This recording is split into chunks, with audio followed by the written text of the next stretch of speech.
Do you ever wish that you had more time to think things through before you had to decide something, deal with it, or delegate it? Yeah, me too.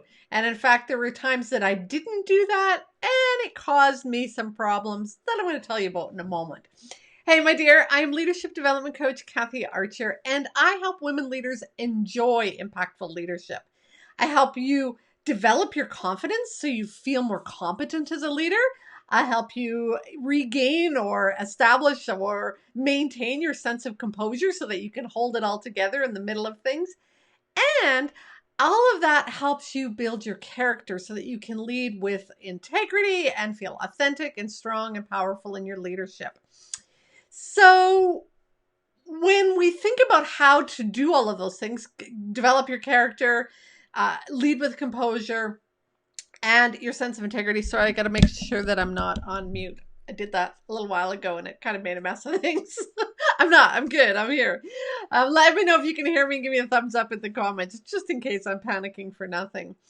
This week's podcast, the Surviving to Thriving podcast that I did, is all about the 3 things you must schedule into your calendar to be an effective and powerful and impactful leader. And I want to talk about one of those today because, again, if you're going to enjoy impactful leadership with confidence and be composed and feel that you are leading with integrity, you need time for self-reflection.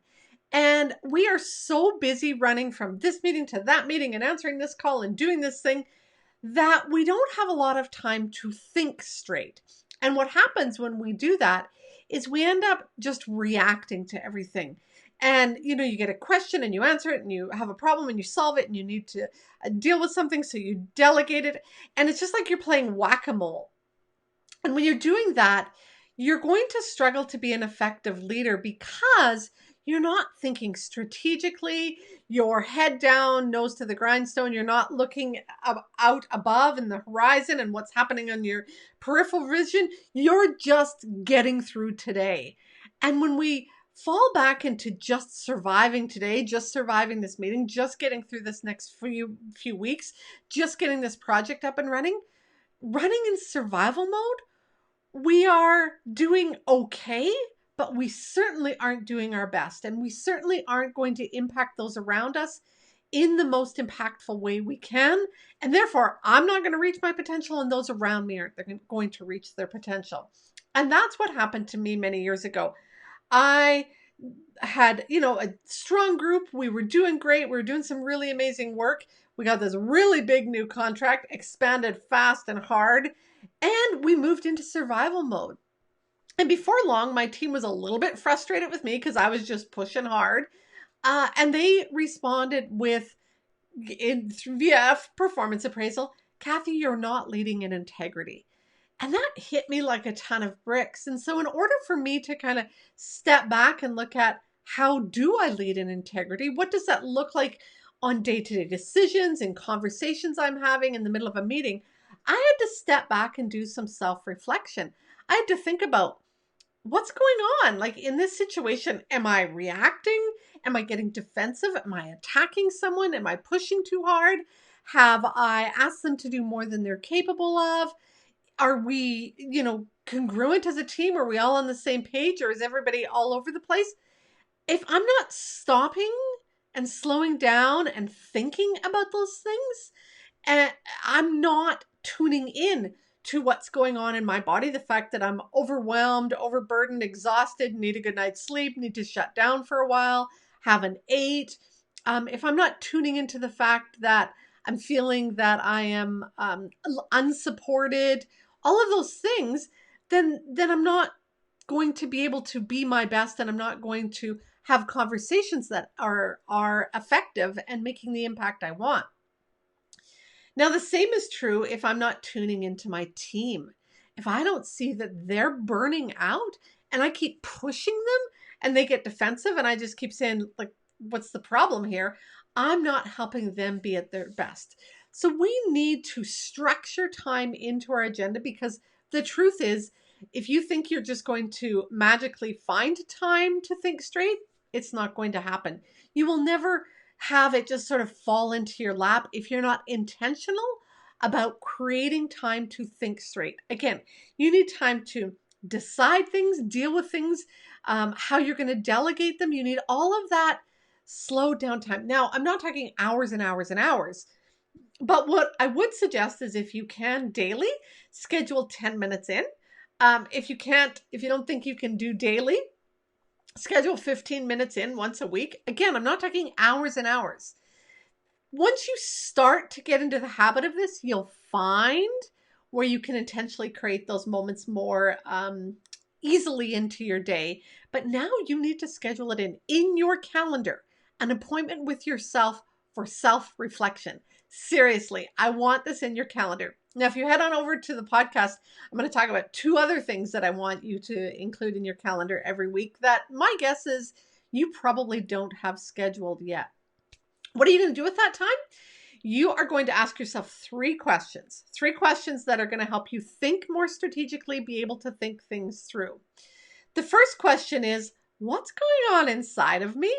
And so this is that opportunity to tune in. And this is the part where you gain the emotional intelligence. What am I thinking? What am I feeling? What's going on in my body? What's happening? And you have the ability to go, I'm annoyed with this person. I'm feeling tense. My shoulders are like rocks. I'm angry. It's building up in my chest and I'm either going to cry or yell or I need to get the heck out of here. You can tune into that. So it's that first question is, what's going on inside of me? Again, it's thoughts, feelings, body sensations, the stuff that's happening. That helps you tune in and become more emotionally intelligent. The second question is, what's going on around me? This allows you to be more socially intelligent. So what's the mood and vibe of my team? What's going on for that individual person? It also allows you to check in sort of with the projects and priorities.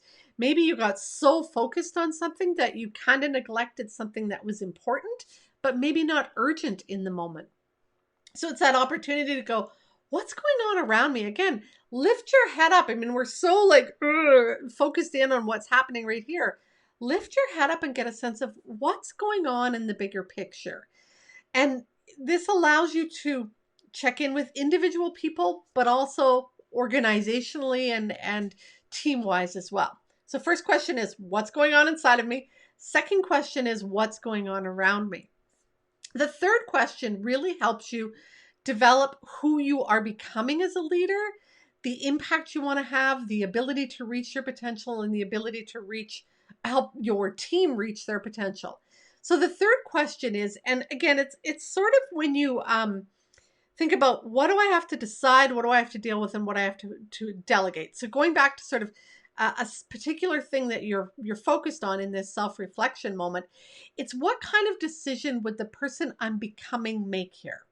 So if you tune in and you realize that I'm tense and I'm agitated and I've been really working, 12, 14-hour days for the last 3 days, maybe you tune in and say, the person I'm becoming would take a break because they know that they're not going to make effective, good, healthy decisions when they're burnt out. I'm going to shut her down at 4 o'clock today. I'm going to go home. I'm going to pass over call forwarding to my team leads so that I'm not taking any calls tonight. Just going to take an evening to shut off from work, tune out, and check in with my family and maybe go to bed early. That will help me be a better leader tomorrow. I know that. Or if you're asked the question, what kind of decision would the person I'm becoming make? And you're thinking about, there's some work that I need to delegate. And there's like, I'm having trouble letting go of it. I'm struggling to pass it on to somebody. I know that I can't do it all, but I don't want somebody else to mess it up. So then you can ask yourself, what kind of decision would the person I'm becoming make? Well, the person I'm becoming is somebody who is growing leaders. And so the person I'm becoming would be helping somebody else develop leadership skills. So maybe I would delegate that to them, but I would also help them by mentoring them with some parameters around that. Or I would give them a part of it and say, let me know how that goes and what you're struggling with so that I can help you do it better. Not so I can take it back or reprimand you or fix it or whatever, but I want you to learn to do this. And so I'm going to give it to you in baby steps. and I'm going to help you get through it and make sure that you have the resources you need. That's the person I'm becoming, is the person who is growing leaders around me, not controlling the world and micromanaging and being afraid to let go of things. But I'm the type of leader that is developing other leaders. And so the decision I need to make in this moment is to delegate it, even though I'm afraid to. And even though the reaction in me wants to hold on to it and not let it go, it's to delegate it, and to delegate it with support, which takes it to that next level. So those are the 3 questions I want you to ask yourself when you're in your scheduled time for reflection. First one is, what's going on inside of me? The second one is, what's going on around me? And the third one is, what kind of decision would the person I'm becoming make here? So make sure you schedule in 5 minutes a day if you can, 15 minutes a day minimum a week to do some self-reflection. Head on over to the podcast to find out the other 2 things that I want you to schedule into your calendar every single week. So it's the Surviving to Thriving podcast on your favorite podcast links. You can find it at kathyarcher.com/podcast. The link is in the notes as well if you want to grab that link. But that's going to help you develop yourself to be the most effective leader you can. Again, at the beginning, I said I help leaders enjoy impactful leadership. It's not just about, la, la, la, la. It's about the impact part as well. I want you to enjoy impactful leadership. Impactful leadership means you're making a difference. You're doing the work you were meant to. You and your team are reaching your full potential. And so in order to do that, you need to really work hard at being the best leader you can be and enjoying the process. It's about coming back to those passions and the things you love. Those things are really important for you to really get to where you want to go. The other thing I've included in the link is a guide sheet that has, what I can't remember the name of the guide sheet. Just a sec. Let me see if I got it here. The guide to increase your self-awareness. So in this guide sheet, and again, the link is in the notes, I want you to look at a whole bunch of different areas around self-reflection that you might want to pick 1 or 2 to help develop and grow yourself. So again, the link for that is in the show notes. So it's important for you to schedule self-reflection and to be the best person you can.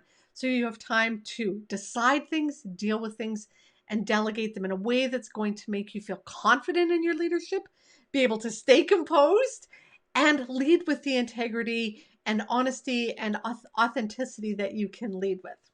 So go find the podcast, listen to the rest, grab the downloads so that you can develop and enhance your self-reflection experience. If you have found today's episode helpful, then I think you're going to love the training library. Here's the challenge. Many women leaders don't believe that they can afford, or their organization can afford, a coach or a mentor. Actually, you can. Inside of the membership site that I've created, the training library, you will find ongoing personal and professional development training and coaching that is affordable and accessible. That way, when you hit those inevitable challenges that leadership is going to throw your way, because it will, you're going to know where you can go for support and guidance, and to reach out to that coach that's going to really help you figure out how to navigate this challenge in a way that makes you feel confident, composed, and in integrity. You can find more at kathyarcher.com/library. I hope that you are learning to develop yourself, grow yourself, so that you, my dear, can move from surviving to thriving in both your leadership and your life. Go make the rest of your day awesome, my dear.